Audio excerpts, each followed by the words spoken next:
Chères sœurs et chers frères en Christ, que l'Éternel vous bénisse abondamment pendant que vous suivez ce message au nom puissant et glorieux du Seigneur Jésus-Christ. Aujourd'hui, nous rentrons dans le troisième chapitre de la série des enseignements dédiés à l'élévation, à l'habit d'élévation. Dans le chapitre précédent, nous avons regardé deux exemples de personnes dont les Écritures ont rendu témoignage de l'élévation. Nous avons regardé à l'exemple de Joseph, ensuite à l'exemple de Job. Aujourd'hui, nous rentrons, comme je l'ai dit, dans le troisième chapitre de la série des enseignements dédiés à l'élévation. Cette série dont le titre est L'élévation est notre droit de naissance en Christ. Et le titre de ce troisième chapitre est le suivant: Comment se revêtir de l'habit de l'élévation? Comment se revêtir de l'habit de l'élévation? Chose importante déjà à comprendre, c'est que Dieu est un Dieu de but, Dieu est un Dieu de principe. Notre Dieu est un Dieu d'alliance. Ça, nous le savons déjà, nous avons fait plusieurs enseignements là-dessus. Nous pouvons certes prier pour être revêtus de l'habit d'élévation. D'ailleurs, Jésus n'a-t-il pas dit « Demandez et il vous sera donné » Matthieu 7 au verset 7. Mais les Écritures nous apprennent qu'il y a des choses dans la vie qui ne répondent pas à la seule prière. Il y a des choses que nous ne pouvons acquérir qu'à travers la pratique des termes de l'Alliance et ou la mise en pratique de principes bibliques. Et le revêtement de l'habit d'élévation en fait partie. Les Écritures présentent l'habit de fin lin, qui est un habit de privilège, encore appelé le vêtement de l'épouse, comme étant l'ensemble des œuvres justes des saints, selon Apocalypse 19 au verset 8. L'ensemble des œuvres justes des saints. Ainsi, nous comprenons qu'il y a quelque chose que nous devons faire. Il y a des œuvres que nous devons accomplir, en dehors de la prière, évidemment, pour être revêtus de l'habit de l'élévation. Et cela est l'objet du présent message. Regardons donc à ce que nous devons faire. Premièrement, selon les Écritures, cultiver l'intégrité et la droiture. L'intégrité se rapporte à l'honnêteté, à la probité morale absolue. La droiture peut être définie comme étant la qualité d'une personne loyale. Les Écritures présentent l'intégrité et la droiture comme étant des traits de caractère que l'on retrouve chez des personnes élevées par l'Éternel. Le premier verset du livre de Job dit ce qui suit à propos de Job. Il y avait dans le pays de Uz un homme qui s'appelait Job, et cet homme était intègre et droit. Il craignait Dieu et il se détournait du mal. Et l'Éternel lui-même, s'adressant à Satan, toujours dans le livre de Job, a dit ce qui suit: As-tu remarqué mon serviteur Job? Il n'y a personne comme lui sur la terre. C'est un homme intègre et droit, craignant Dieu et se détournant du mal. Job 1 au verset 8. Ainsi, si nous souhaitons être élevés par l'Éternel, nous devons cultiver l'intégrité et la droiture. Deuxième élément important, vivre dans la crainte de Dieu. La crainte de Dieu est présentée dans les Écritures comme étant le début de la sagesse, sachant que cette dernière, c'est-à-dire la sagesse, revient à faire la chose adéquate au moment opportun pour obtenir le résultat escompté. Job, qui est une personne qui a été élevée par l'Éternel, était habité par la crainte de Dieu, selon Job 1, verset 1 et verset 8. C'est d'ailleurs cette même crainte de Dieu qui a amené Joseph à ne pas pécher contre l'Éternel, évitant ainsi de tomber dans le piège de la femme de Potiphar qui lui proposait de coucher avec elle. Genèse 39, verset 7 à 10. Joseph s'était dit en lui-même: Comment ferais-je un aussi grand mal et pécherais-je contre Dieu? Genèse 39 au verset 9. C'est ainsi qu'il a su préserver sa destinée et sécuriser l'élévation qu'annonçait le vêtement spirituel qu'il arborait. Troisième élément, travailler dur. Dans le passage Genèse 8 au verset 22, il est écrit ce qui suit: Tant que la terre subsistera, les semailles et la moisson, le froid et la chaleur, l'été et l'hiver, le jour et la nuit ne cesseront pas. On parle de l'alliance des semailles et de la moisson. Ainsi, nous comprenons que pour récolter, il faut au préalable avoir semé. Les Écritures nous apprennent que Dieu bénit le travail de nos mains, selon Deutéronome 2 au verset 7. Ainsi, le travail dur est incontournable pour quiconque veut jouir des bénéfices d'une situation avantageuse dans le royaume de Dieu. Nous devons donc travailler avec dévouement comme Abraham, qui paissait des troupeaux à plus de 75 ans, devront travailler de manière inlassable comme Isaac, qui a creusé des puits sans se lasser jusqu'à ce qu'il trouve un puits pour lequel il n'y a eu aucune contestation. Genèse 26, versets 17 à 24. Nous devons travailler en innovant comme Jacob. Genèse 30, 37 à 39. Nous devons travailler avec un esprit joyeux comme Jésus, qui avait à cœur de faire l'œuvre de son Père et de travailler comme lui. Jean 5, verset 17, Ésaïe 12 au verset 3. Ainsi, nous comprenons que l'élévation n'est pas un privilège réservé aux paresseux. L'héritage du paresseux, c'est la disette et la faim. Proverbe 6, 6 à 11, Proverbe 20, verset 4, Proverbe 21, 25, Proverbe 26, 15. Les Écritures disent que si vous voyez un homme diligent, habile dans son ouvrage, il se tiendra à côté des rois. Proverbe 22, verset 29. Quatrième élément, prendre de bonnes décisions. Prendre de bonnes décisions. Le sage a dit, la folie de l'homme pervertit ses voies et c'est contre l'Éternel que son cœur s'irrite. Proverbe 19 au verset 3.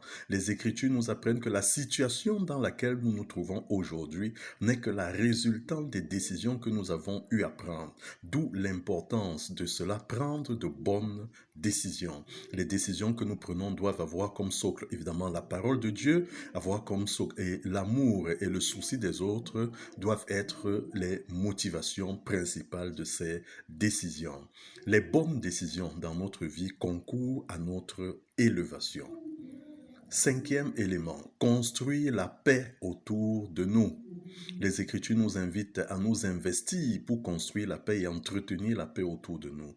La paix avec les autres, à l'image des populations du pays de Laïs, qu'avaient rencontré les 5 hommes envoyés comme espions par les fils de Dan, Juge 18 au verset 7. Le psalmiste a dit ce qui suit, « Oh, voici qu'il est agréable, qu'il est doux pour des frères de demeurer ensemble. C'est comme l'huile précieuse qui, répandue sur la tête, descend sur la barbe de Aaron, qui descend sur le bord de ses vêtements. C'est comme la rosée de l'Hermon, qui descend des montagnes de Sion, car c'est là que l'Éternel envoie la bénédiction, la vie pour l'éternité. » C'est le célèbre psaume 133, versets 1 à 3.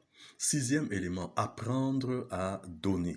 Jésus lui-même, pendant son ministère terrestre, a exalté le donner en disant ce qui suit. « Donnez et il vous sera donné, on versera dans votre sein une bonne mesure serrée, secouée et qui déborde, car on vous mesurera avec la mesure dont vous vous êtes servi. » Luc 6 au verset 38. La principale clé pour recevoir de Dieu est le donner. Donner au moins nanti que nous. L'Éternel s'adressant à Moïse a dit ce qui suit, il y aura toujours des indigents dans le pays. C'est pourquoi je te donne ce commandement, tu ouvriras ta main à ton frère, au pauvre et à l'indigent dans ton pays. Deutéronome 15 au verset 11. Payer notre dîme, la dîme appartient à Dieu, Lévitique 27 au verset 30. Et puis la dîme, n'est-ce pas, est le déclencheur de bénédiction, de la protection de l'Éternel selon Malachie 3, 10 à 12, de la bénédiction de l'Éternel et de l'élévation. Donner nos offrandes également à l'Éternel. Et la manière de donner est très importante, car Dieu regarde au cœur de l'homme, selon 1 Samuel 16 au verset 7. Ainsi, nous devons donner en témoignant du respect et de la considération à ceux à qui nous donnons, selon Matthieu 6 au verset 3. Et nous devons également donner avec joie, selon 2 Corinthiens 9 au verset 7. Septième élément, se mettre au service des autres. Jésus lui-même, s'adressant à ses disciples, a dit ce qui suit, « Le plus grand parmi vous sera votre serviteur. Quiconque s'élèvera sera abaissé, et quiconque s'abaissera sera élevé. » Matthieu 23, versets 11 à 12. Ainsi, Jésus nous invite à nous mettre au service des autres, et il nous présente le service aux autres comme étant la voie de l'élévation par excellence. Regardons à ce que disent les Écritures sur Jésus lui-même. Ayez en vous les sentiments qui étaient en Jésus-Christ, lequel, existant en forme de Dieu, n'a point regardé comme une proie arrachée d'être égal avec Dieu, mais s'est dépouillé lui-même en prenant une forme de serviteur, en devenant semblable aux hommes, et ayant paru comme un simple homme. Il s'est humilié lui-même en se rendant obéissant jusqu'à la mort, même jusqu'à la mort de la croix. C'est pourquoi Aussi, Dieu l'a souverainement élevé et lui a donné le nom qui est au-dessus de tout nom, afin qu'au nom de Jésus, tout genou fléchisse dans les cieux, sur la terre et sous la terre, et que toute langue confesse que Jésus est Seigneur à la gloire de Dieu le Père. Ce passage est tiré du livre de Philippiens, chapitre 2, versets 6 à 11. Ainsi, une des clés maîtresses de l'élévation est l'abaissement et la mise de sa personne au service des autres. Huitième élément, développer sa sensibilité spirituelle. En naissant de nouveau, selon Jean chapitre 3, nous recevons en nous une dose de l'Esprit Saint que nous avons la responsabilité d'accroître. Nous devons avoir conscience que le Saint-Esprit est une personne avec laquelle nous pouvons développer des relations plus ou moins étroites, et plus la relation est étroite, plus notre sensibilité spirituelle sera développée. Sans sensibilité spirituelle, nous pouvons rater ce que Dieu a préparé pour nous. Lorsque Josué a envoyé 2 hommes pour surveiller Jéricho, l'appui dont ils ont bénéficié pour la réalisation de leur mission a été celui d'une femme prostituée. Josué chapitre 2, on aurait pu penser que cela ne pouvait se faire, mais cela s'est fait ainsi. Neuvième élément, cultiver la sincérité. La sincérité se rapporte au cœur. Elle est l'expression fidèle des sentiments réels par la vérité. Elle s'oppose à l'hypocrisie. Rappelons-nous que Dieu regarde au cœur de l'homme selon 1 Samuel 16 au verset 7. Ainsi, nous sommes appelés à être sincères dans toutes nos paroles, sincères dans toutes nos actions. Dixième et dernier point, être discipliné. La discipline fait allusion à l'adoption d'une règle de conduite que l'on s'impose. Discipline et diligence vont souvent ensemble. Les domaines dans lesquels nous devons être disciplinés incluent la gestion de notre temps. Le psalmiste déclare ce qui suit: « Enseigne-nous à bien compter nos jours, pour que nous appliquions notre cœur à la sagesse. » Psaume 90 au verset 12. La gestion de nos talents, dont regardons la parabole des talents, Matthieu 25, 14 à 30. La gestion de nos ressources matérielles et financières, regardons ce que le livre de Proverbes dit sur, n'est-ce pas, la fourmi, un exemple, n'est-ce pas, à suivre. La gestion de nos paroles, Proverbes 10, verset 11, 31 à 32, et puis le psaume 36 au verset 3. La gestion de nos pensées, Proverbes 23 au verset 7. Que l'Éternel nous accorde la compréhension et nous amène par son esprit à discerner et à faire ce qui est convenable pour que nous puissions arborer de manière permanente l'habit de l'élévation au nom puissant et glorieux du Seigneur Jésus-Christ. Excellente journée.